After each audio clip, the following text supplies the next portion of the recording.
नमस्कार। पुनः स्वागत है आप लोगों का वैदिक वास्तु क्लासेस के दूसरे अध्याय में।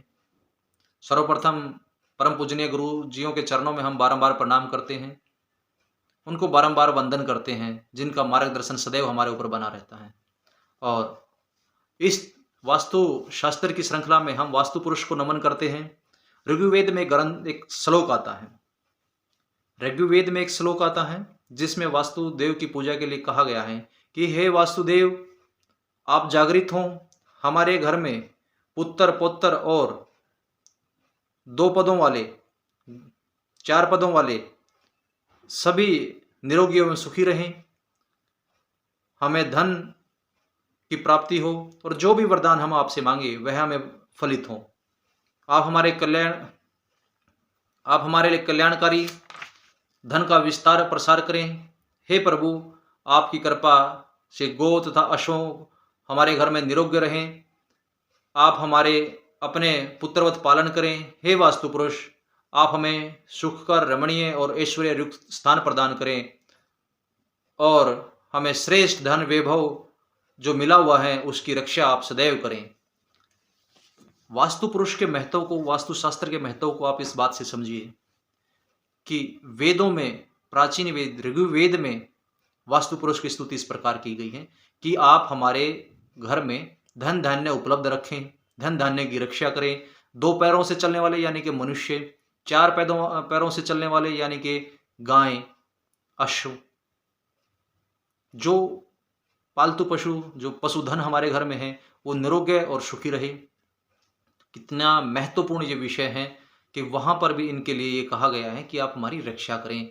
यानी कि जो वरदान जो हमने पिछले अध्याय में पढ़ा था, जिसका अध्ययन हमने पिछले अध्याय में किया है, पिछले श्रृंखला में किया है कि वास्तु पुरुष द्वारा, वास्तु पुरुष को ब्रह्मा जी द्वारा जो वरदान दिए गए हैं उन दोनों में, चाहे वो शमरांगण सूत्रधार हो चाहे विश्वकर्मा प्रकाश में हो, दोनों में ही वास्तु पुरुष को वरदान प्राप्त है कि उनकी पूजा आपको करनी होगी जब भी कोई भी आप घर, भवन, महल, राजधानी, नगर, तालाब, कुएं, बावड़ी का निर्माण करेंगे। तो बहुत महत्वपूर्ण है।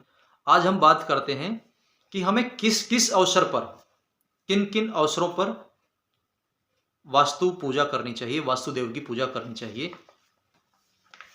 सर्वप्रथम जब आप घर का निर्माण करते हैं, नींव पूजन करते हैं, वहां आपको विधिवत रूप से वास्तु की पूजा करनी चाहिए। जब आप द्वार का निर्माण करते हैं तब आपको वास्तु पूजा करनी चाहिए। लंबी यात्रा से लौटकर आने के बाद, यानी कि जब आपका घर में कोई सदस्य नहीं रह रहा है, घर रिक्त है, अनुपस्थित है और आप लंबी यात्रा, महीने 2 महीने की यात्रा के उपरांत अपने घर में वापस आते हैं, उस समय आने के बाद आपको अपने घर में वास्तु पूजन करना चाहिए। पुनर्निर्माण के दौरान जब आप घर में टूट फूट कराते हैं, आपने बहुत बार ये देखा होगा कि किसी घर का रेनोवेशन स्टार्ट होता है, वो लोग टूट फूट करते हैं, उसका सौंदर्यीकरण करना चाह रहे हैं, तो उनके घर में कोई न कोई विशेष प्रकार का कष्ट उनके जीवन में आ जाता है। वही कष्ट मृत्यु या मृत्यु तुल्य कष्ट आप उन परिवारों में देख पाएंगे। कारण वास्तु शांति ना कराना और वास्तु पुरुष को दिया गया ब्रह्मा जी का वरदान।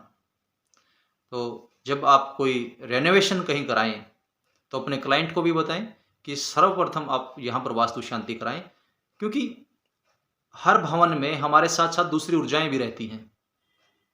आपने अपने लिए जब उसका रेनोवेशन किया, टूट फूट की, अपने लिए तो अपनी सुविधा अनुसार कोई व्यवस्था कर ली रहने के लिए, लेकिन वो जो दूसरी ऊर्जाएं थी उनके साथ आपने क्या किया? उनको सम्मान नहीं दिया। अब उनको सम्मान नहीं देंगे तो कहीं ना कहीं वो आप पर बैकफायर करेंगी, जिसका नुकसान आपको पीड़ा के रूप में मिलेगा। और दूसरे तरीके से हम कहें कि वास्तु पुरुष को ब्रह्मा जी द्वारा वरदान प्रदान है कि जो आपका मोहवश होकर पूजन नहीं करेगा, आपका बलिकर्म नहीं करेगा, वह काल का ग्रास बनेगा। तो जब भी आप द्वार का निर्माण करते हैं, नया घर निर्माण करते हैं, नींव रखते हैं, लंबी यात्रा से लौटकर आप घर में आते हैं, आप पुनर्निर्माण करते हैं, किसी बच्चे का जन्म उत्सव मनाते हैं, विवाह समारोह करते हैं, तो आपको वास्तु शांति करनी चाहिए। और किस किस अवसर पर करनी चाहिए? बिजली, शास्त्र में कहा गया है बिजली गिरने से टूटे हुए घर में वास्तु शांति करनी चाहिए। आग से जले हुए घर में वास्तु शांति करनी चाहिए। जिस घर में शरप और चांडाल सो घरा रहता है, जिसमें चांडाल प्रवृत्ति के लोगों से जो घर घिरा रहता है, उसमें आपको वास्तु शांति करते रहना चाहिए। मधुमक्खी के छत्ते जिस घर में रहते हों, मधुमक्खियों के छत्ते आपके घर में पीड़ा और कष्ट का कारक है, तो प्रयास करें कि ये इस तरह के आपके घर में ना हो।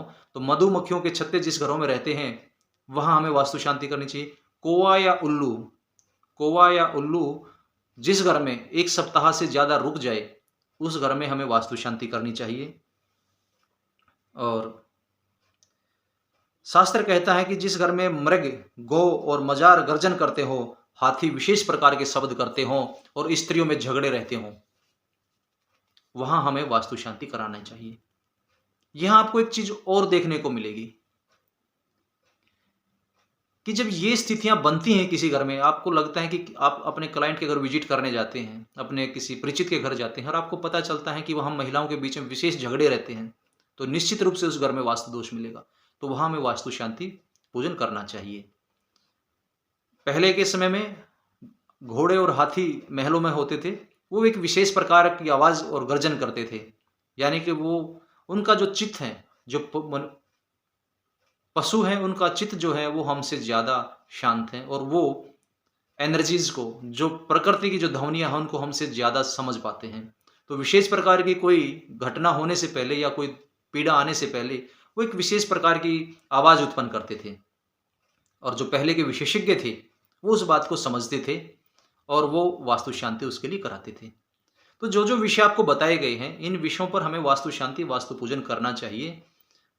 और जब हम वास्तु शांति और पूजन करेंगे तो निश्चित रूप से हमें उसका फायदा मिलेगा।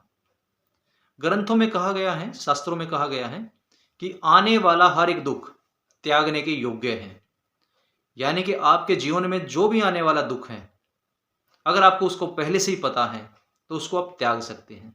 तो जीवन में आने वाला हर एक दुख त्यागने के योग्य हैं, और इस बात को हम अगले अध्याय में और विस्तार से बताएंगे कि किस प्रकार जीवन में आने वाला दुख त्यागने के योग्य हैं।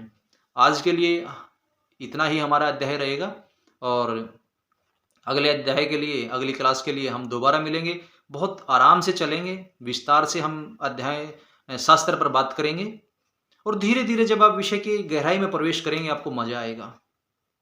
मैंने आपको प्रारंभ से ही कहा है कि आप बिल्कुल इसको क्लास 1 से स्टार्ट करें और इसको धीरे धीरे आगे तक पढ़ते जाएं।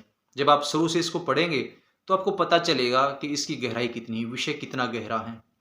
आगे इसके बारे में और भी ज़्यादा बताऊंगा कि वास्तु शास्त्र समुद्र से भी गहरा शास्त्र है, मेरा मानना है।